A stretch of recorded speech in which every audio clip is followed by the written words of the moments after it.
ये सरकार जो आम आदमी पार्टी की पिछले 10 वर्षों से दिल्ली की जनता के साथ यहां पर धूर्ततापूर्ण व्यवहार कर रही है, इस सरकार ने, अरविंद केजरीवाल एंड कंपनी ने अपने गुरु श्रद्धेय अन्ना हजारे को भी बेवकूफ बनाया था, उनको धोखा दिया। अन्ना हजारे को धोखा देने के बाद इस सरकार ने जो बातें कही थी जन लोकपाल लाने की, जिन्होंने कहा था कि सिटीजन चार्टर लागू करेंगे, दिल्ली की जनता को बुनियादी सुविधाओं से आच्छादित करेंगे, कहां गया जन लोकपाल? कहां गया जन लोकपाल? मैं पूछना चाहता हूं इनसे। जिस भाषा में ये बोलते हैं आज इसी भाषा में इनसे बात की जाएगी। धूर्त और मूर्ख अजय बिष्ट, जिनके हलफनामे में नाम लिखा है आदित्यनाथ, योगी वोगी नहीं लिखा है। तो धूर्त और मूर्ख आदित्यनाथ, जब आप किसी व्यक्ति के बारे में इस तरह से बोलते हैं तो अपने बारे में भी सुनने की तैयारी रखिएगा। आपने दिल्ली के लोगों को अरविंद केजरीवाल बेवकूफ़ बना रहा है ये बात कही, लेकिन आज मैं बताता हूं जनता जनार्दन को कि कैसे योगी, मोदी और भाजपा, अरविंद केजरीवाल, आरएसएस वगैरह, आम आदमी पार्टी और पुराना इंडिया अगेंस्ट करप्शन मिल करके इन वेरी शॉर्ट नटशल बताऊंगा कि दिल्ली को कैसे बेवकूफ़ बना रहे हैं। और खास करके इन दो बातों पे जिनके लिए योगी आदित्यनाथ ने श्रद्धेय अन्ना हजारे का नाम लिया, यही कहा आज इनके लिए श्रद्धेय हो गए। हाँ, शुरू से बीजेपी अन्ना हजारे को खुद ढूंढ के लाई थी, उन्हीं का आदमी है और उसी को आगे बढ़ा रही थी। तो अगर अरविंद केजरीवाल ने सो कॉल्ड उसको धोखा दिया गन्ना हजारे को, तो भैया अपनी पार्टी में भी ला लेते, कहीं तो मैं नहीं देखूंगा बिठा लेते। वो आपने नहीं किया। बट एनीवेज, आपने दिल्ली की जनता को जन लोकपाल की याद दिलाई, बेहतरीन। आपने ये पूछा, मूर्ख और धूर्त आदित्यनाथ ने ये पूछा दिल्ली की सभा में बोलते हुए कि कहाँ है जन लोकपाल, और ऐसा कह के उन्होंने अरविंद केजरीवाल के सर पे ठीकरा फोड़ा। मैं जनता जनार्दन को बता दूं कि ये भारतीय जनता पार्टी और आरएसएस का पुराना खेल है। इंडिया अगेंस्ट करप्शन से शुरू हुआ था, उसके बाद आम आदमी पार्टी में कन्वर्ट हुआ। दिल्ली की जनता को इस तरह से घुमाते हैं ये लोग, क्योंकि ये सब मिले हुए हैं सर जी। अरविंद केजरीवाल, मनीष सिसोदिया और इनका जो गैंग है वो मोदी, अमित शाह और योगी जैसों के गैंग के साथ मिल करके दिल्ली को हमेशा बेवकूफ बनाता है। उदाहरण के लिए, क्योंकि इन्होंने जन लोकपाल की बात की, जिसके लिए बहुत सवाल किए गए थे जब शुरुआत में जन लोकपाल की बात हुई थी, तो मैं आपको बताता हूं और दिखाता हूं कि जन लोकपाल कहां है। ये कहने वाले मूर्ख और धूर्त, यूपी को बेवकूफ बनाने वाले, अब दिल्ली को बेवकूफ बनाने की कोशिश करने वाले आदित्यनाथ को यह पता भी नहीं है। साफ इंफॉर्मेशन है, आरटीआई के माध्यम से मिली, 2015 से अधर में लटका हुआ है जन लोकपाल। अब किसने लटकाया इसे भी समझ लिया जाए। दिल्ली जन लोकपाल विधेयक जो था वो 2015 साल के 30 नवंबर को राज्य विधानसभा यानी दिल्ली विधानसभा में पेश किया गया था और 4 दिसंबर 2015 को दिल्ली विधानसभा ने उसे पारित कर दिया था, यानी कि अप्रूव कर दिया था।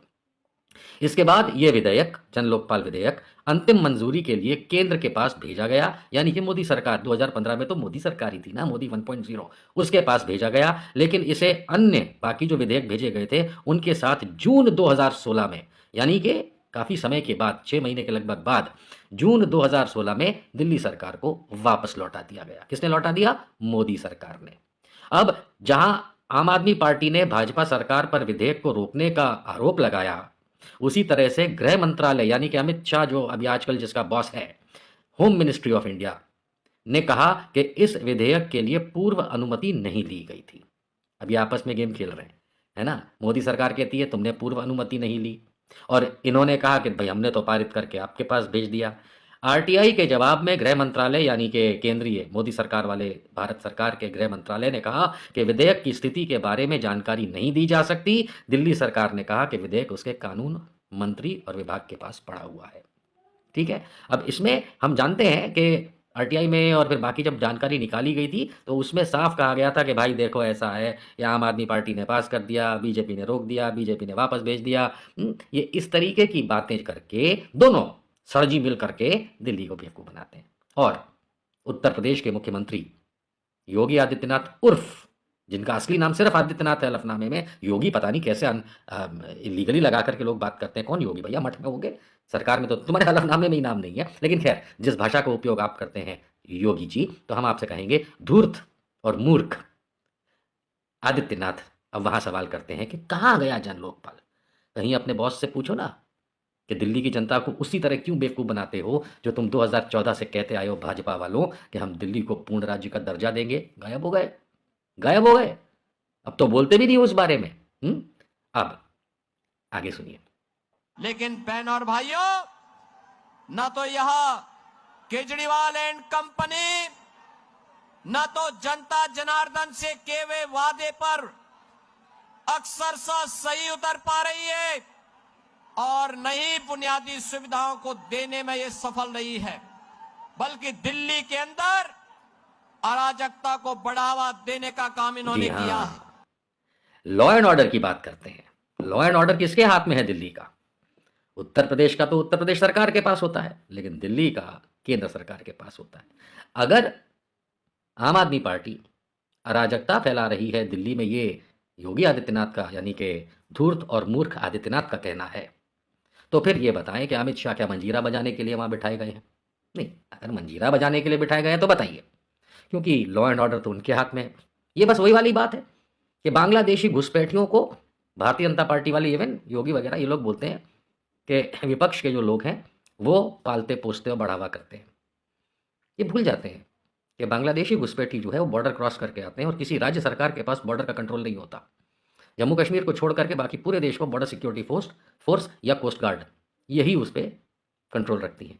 अगर समुद्री तट है तो कोस्ट गार्ड, और ज़मीन है तो हर राज्य जिसका बॉर्डर, योगी बाबा तो जानते ही होंगे कि भाई, नहीं जानते, जानते ही होंगे भाई, क्योंकि धूर्त है, मूर्ख हैं, लेकिन फिर भी इतना तो सीएम रहते पता चल गया होगा इनको कि जितना भी बॉर्डर होता है वो बीएसएफ करती है, और बॉर्डर सिक्योरिटी फोर्स जो होती है वो केंद्र सरकार के मिनिस्ट्री ऑफ होम अफेयर्स यानी कि गृह मंत्रालय यानी अमित शाह के मंत्रालय में आती है। तो अगर बांग्लादेशी अंदर आ रहा है तो आप ला रहे हैं। आज भी रोते हैं बांग्लादेशी अंदर आ गया, भूल जाते हैं कि हमारा संविधान हर शरणार्थी को शरण देता है, क्योंकि जिसकी ज़िंदगी खतरे में हो, है कि नहीं।